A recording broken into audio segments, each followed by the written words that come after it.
Learning with Subrata YouTube চ্যানেলে তোমাদের সকলকে স্বাগত। প্রিয় পঞ্চম শ্রেণী ছাত্রছাত্রী, আজকে আমরা করবো পরিবেশ ও বিজ্ঞানে তোমাদের 4 নম্বর স্কুলটা নিয়ে কাজ করবো। দেখো, আগের ক্লাসে আমরা 3 নম্বর স্কুল পর্যন্ত করেছিলাম, আজকে 4 নম্বর স্কুলটা করব।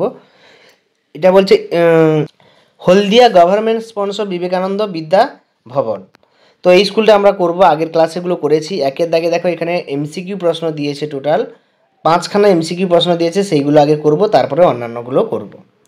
তো একটা জীবাশ্ম জ্বালানির নাম প্রথমে বলেছে কি জানো? কয়লা। কয়লা একটা জীবাশ্ম জ্বালানি। লেজের ওপর ভর দিয়ে লাফাতে পারে কোন মাছ? না, চ্যাং মাছ। পরিবেশ বান্ধব যানবাহন নয় বাস, কারণ বাস হচ্ছে পরিবেশ দূষণ করে, কারণ পেট্রোল ডিজেলে চলে। একটি মুখ্য জোয়ার ও গৌণ জোয়ারের মধ্যে সময়ের ব্যবধান কত? না 12 ঘন্টা 26 মিনিট হবে। সূর্যের সবচেয়ে কাছের নক্ষত্রের নাম কি? Proxima Centauri. কী হবে? Proxima Centauri. তাই একের দাগে আমরা 5টা সবগুলো করলাম, এরপরে আমরা 2-এর দাগে ঠিক ভুলে চলে যাব। ভালো করে দেখো, ঠিক ভুলগুলো আমি করাচ্ছি, তোমরা এখান থেকে দেখতে থাকো। প্রথম প্রশ্ন বলেছে দেখো, যে সালোক সংশ্লেষের জন্য প্রয়োজনীয় প্রধান উপাদান সূর্যালোক। এটা ঠিক, সূর্যের আলো ছাড়া সালোক সংশ্লেষ গাছেদের হয় না। বারুইপুরে পেয়ারা বিখ্যাত, এটাও সঠিক। কৃষি বান্ধব পতঙ্গ মৌমাছি, অবশ্যই মৌমাছি না থাকলে পরাগ মিলন হতো না এবং ফসলও বাড়তো না। শাখা প্রশাখাযুক্ত গাছকে তাল গাছ, শাখা প্রশাখাযুক্ত গাছ হলো তাল গাছটা ভুল, তাল গাছে কোনো শাখা প্রশাখা থাকে না।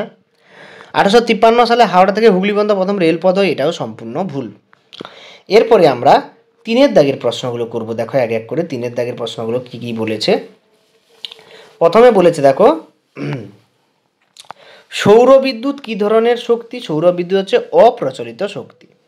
পৃথিবীর কক্ষপথের আকৃতি উপবৃত্তাকার, কোন শিক্ষার্থী জীবনে প্রতিষ্ঠিত হয়? এখানে ভুল প্রশ্ন, এই প্রশ্নের কোনো মানে হয় না। কোন শিক্ষার্থী জীবনে প্রতিষ্ঠিত? অনেক শিক্ষার্থী যারা প্রতিষ্ঠিত হয়েছে, যেমন রামানুজন ছিল গণিত শাস্ত্রের জনক।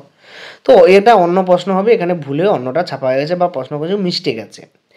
পথের পাঁচালী বইটার লেখক কে? পথের পাঁচালী বইটার বিভূতিভূষণ বন্দ্যোপাধ্যায়। আমি পুরোটা লিখিনি, তোমরা লিখে নেবে, বিভূতিভূষণ বন্দ্যোপাধ্যায়। ডিবিসির পুরনো দামোদর ভ্যালি কর্পোরেশন। তৃষ্ণার্ত ফসল কাকে বলে? ঠিক আছে, যেসব ফসল থেকে আমরা কী রকম পাই গো, যে পানীয় পাই, পানীয় শস্য, যেমন তোমাদের চা কফি, এগুলো তৃষ্ণার্ত ফসল। গম কোন ঋতুতে চাষ করা হয়? শীতকালে। এরপরেরটা দেখো, ডান স্তম্ভের সঙ্গে বাম স্তম্ভের মিলন, এটা খুবই সোজা, এইটা আমরা করবো এক্ষুনি।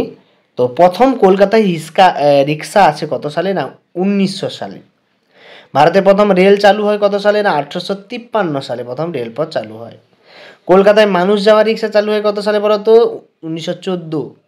এবং সুন্দরবনে আয়লা ঘটেছিল 2009 সালে। এই হচ্ছে তোমাদের টোটাল বাম স্তম্ভের সঙ্গে ডান স্তম্ভ। আমি সাইডে লিখেও দিয়েছি, না বুঝতে পারলে ওখান থেকে দেখে নেবে তোমরা। পরের প্রশ্ন 5-এর দাগেরগুলো করব। ভূমিকম্প সৃষ্টির 4টি কারণ। কিছুদিন আগে ভূমিকম্প হলো, তো ভূমিকম্প সৃষ্টি অনেক কারণ হতে পারে। ধস নামলে ভূমিকম্প হয়, তারপরে অগ্নুৎপাত হলে ভূমিকম্প হয়, সুনামি হলে ভূমিকম্প হয়, তাই না? পাহাড়ে যদি ধস লাগে বা পাত যদি একে অপরের দিকে এগিয়ে আসে, দুটো পাতের ঘর্ষণে পড়ে ভূমিকম্প হয়। তো এরকম বলবে, এইটা উত্তরটা তোমরা পেয়ে যাবে সহায়িকা বইতে 301 পেজে, নতুন সহায়িকা বইতে রায়মার্টিনের। জলচক্র কাকে বলে? এটাও 257 পেজে পাবে। অ্যাসিড বৃষ্টি কি? এটাও 250 পেজে পাবে। তারপর বলছে উল্কাপাত ঘটে কেন? এটা পাবে তোমরা দেখো 311 নম্বর পেজে। এবং চন্দ্রগ্রহণ সূর্যগ্রহণ, এটাও পাবে 313 নম্বর পেজে। তো এই হচ্ছে তোমাদের টোটাল 4 নম্বর স্কুলের প্রশ্নপত্র। এবং কোনো যদি সমস্যা থাকে আমাকে বলবে কমেন্টে, এবং পরের ক্লাসে আমরা 5 নম্বর স্কুলটা নিয়ে আলোচনা করব। সকলকে ধন্যবাদ, দেখা যাচ্ছে পরের ভিডিওতে পরের প্রশ্নপত্র নিয়ে আলোচনা করব।